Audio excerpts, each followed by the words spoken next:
So today we're going to talk about natural gas, which is the third fossil fuel: petroleum, coal, and natural gas.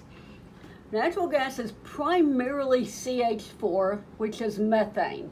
So you'll hear me use these two terms interchangeably. Natural gas is methane. Of the three fossil fuels, methane has the highest energy content and releases the lowest amount of CO2 emissions. In the United States, we saw huge growth of natural gas production post-World War II, mainly because during World War II, the United States worked very rapidly to build a pipeline system to take natural gas from where it was being produced in Texas over to the East Coast where it was needed for the war effort. Right.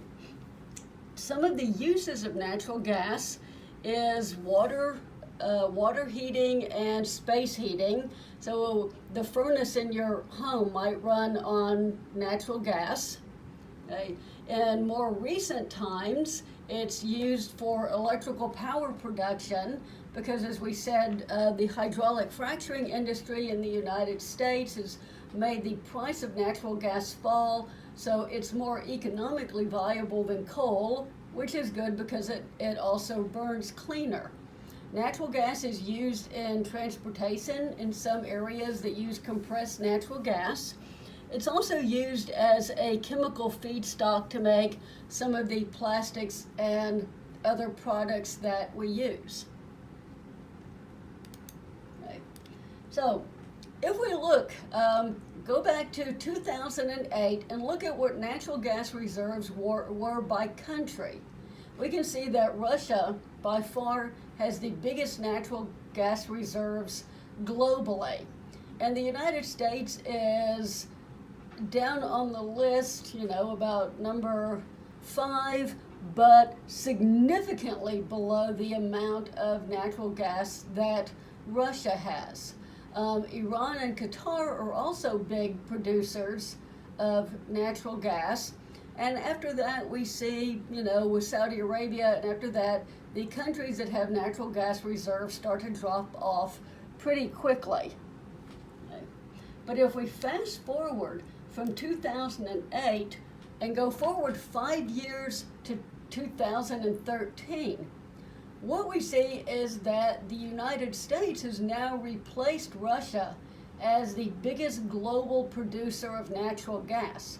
Russia is still very significant, and Russia and the United States by far are the biggest natural gas producers globally.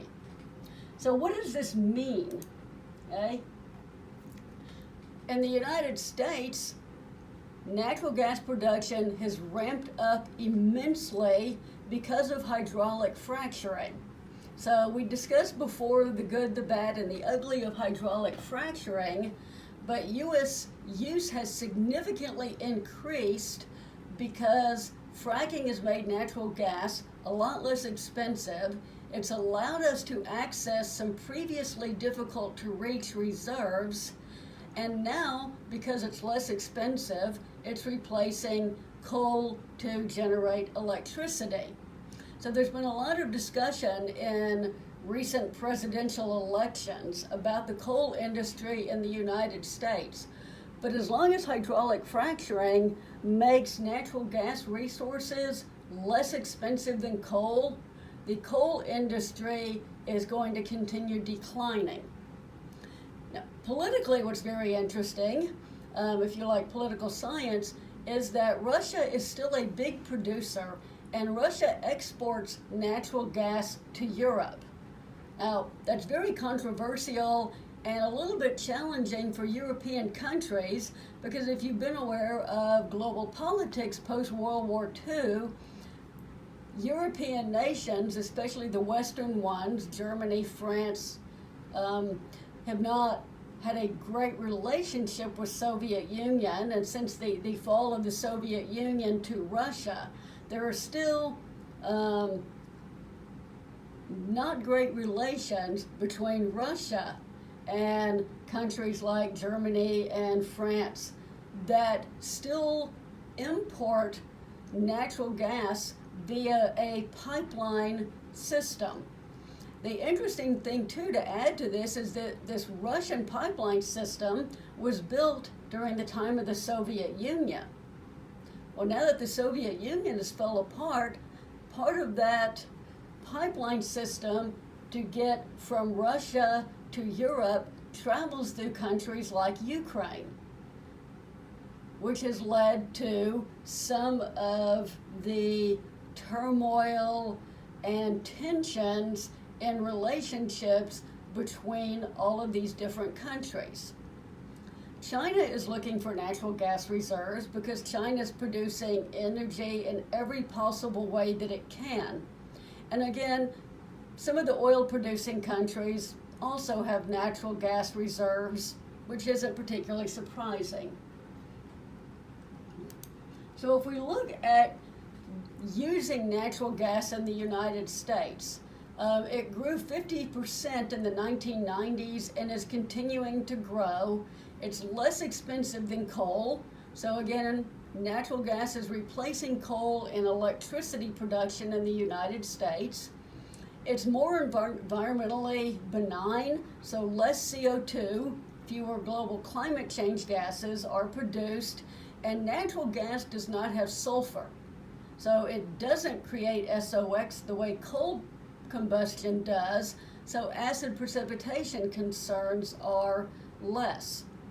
Because of the heat content of natural gas combustion, plants can now use cogeneration, which is burning the natural gas to generate electricity, using the heat that results from that process for heating processes. So it's a more efficient use of energy. Okay. Now, all of that being said, there's some interesting challenges associated with natural gas. Number one, it's a gas as opposed to a liquid. So it is far more difficult to transport than petroleum or coal.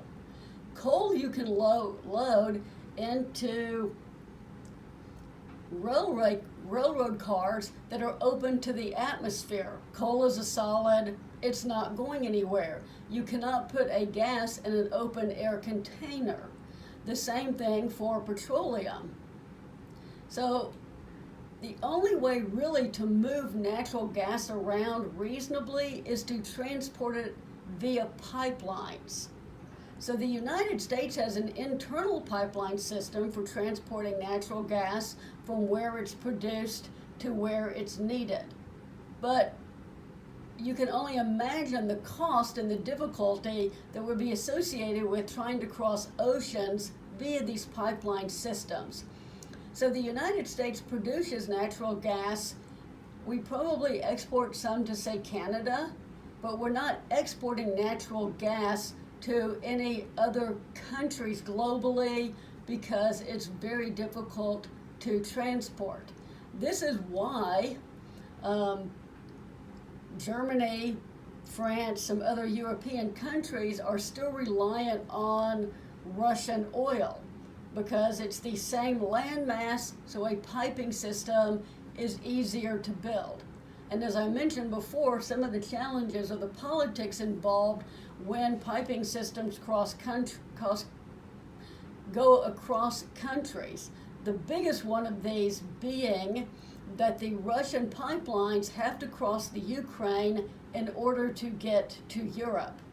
And if you've watched world news in the last 5 years, you know that Russia and Ukraine aren't the strongest of allies.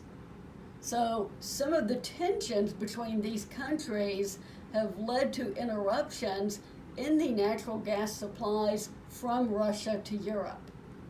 Natural gas is a gas, very difficult to store, and where you can get leaks in natural gas pipelines, explosions and fires are prevalent.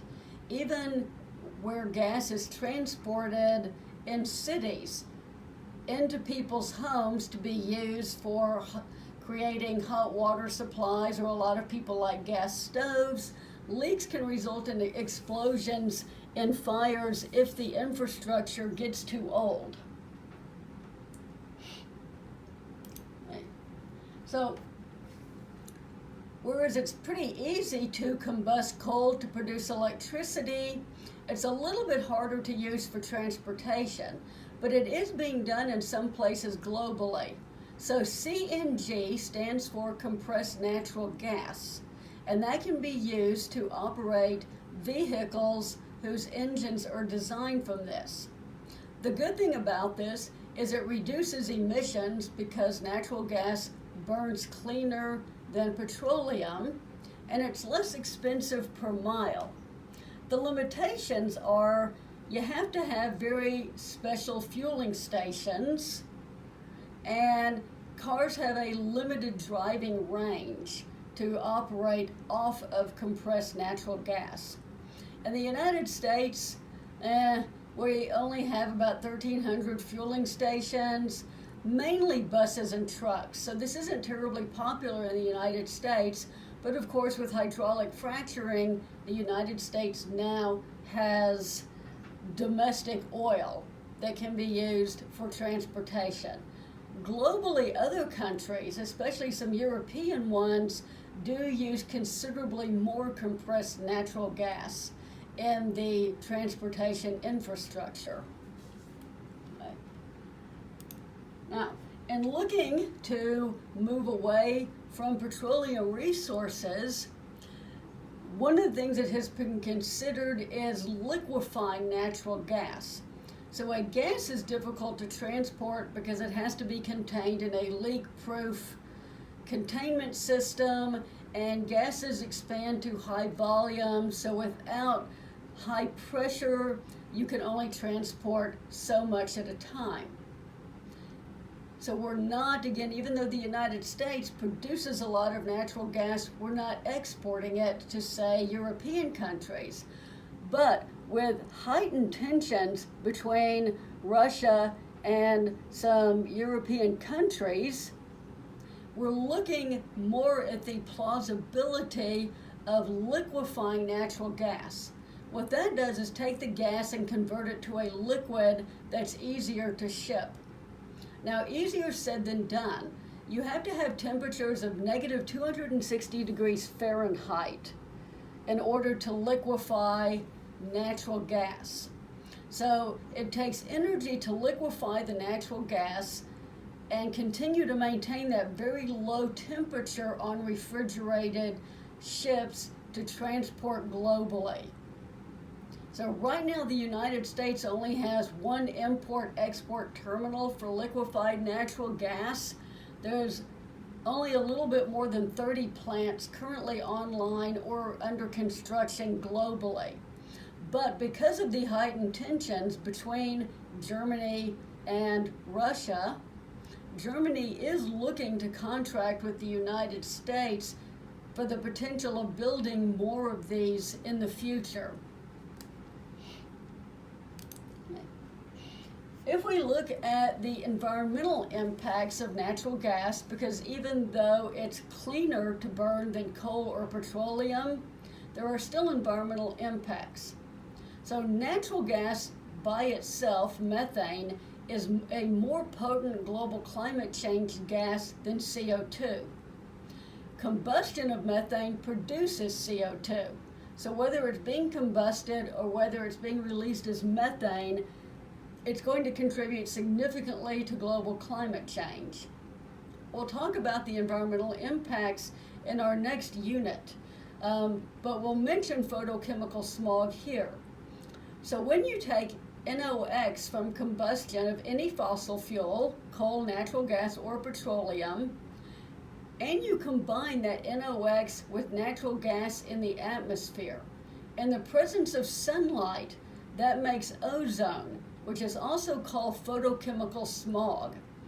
When that is in the lower atmosphere where humans breathe, it causes respiratory problems, it causes eye irritation, it causes losses of crop productivity, and very poor visibility. So photochemical smog is a big problem globally in urban areas. And it causes severe health problems for people, especially people with asthma who already have respiratory issues, and it causes issues for crop productivity in agricultural areas. Combustion of methane can also release carbon dioxide or carbon monoxide, which is deadly if people breathe it at levels that are too high. Okay. There's some fundamental safety concerns associated with natural gas production and consumption. When it's produced, hydrogen sulfide, H2S, may be released, and that can be toxic. The land can subside at drilling sites, so that's associated with a fracking process. As we talked about with fracking, in order to obtain this natural gas resource in the United States, it's a water-intensive process in areas that are scarce in water resources, and it leads to water pollution.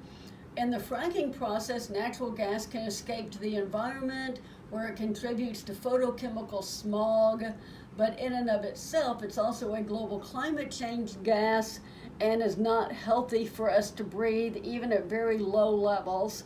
And of course, there's always the risk of explosions. The risk is small, but where they happen, they can be quite deadly. So some of the more unconventional sources of natural gas, and we've talked about these with hydraulic fracturing in the United States, but gases can be trapped in coal beds, and as we said, one of the problems with underground coal mining is these trapped gases can be released. They're toxic to the coal miners, so you get loss of life associated with that. But if you can safely exploit them, then that natural gas can be captured and used as an energy source. There's shale gas in Canada and the United States, in the same areas that we are fracking for oil. There's tight sand gas in the Rocky Mountain area.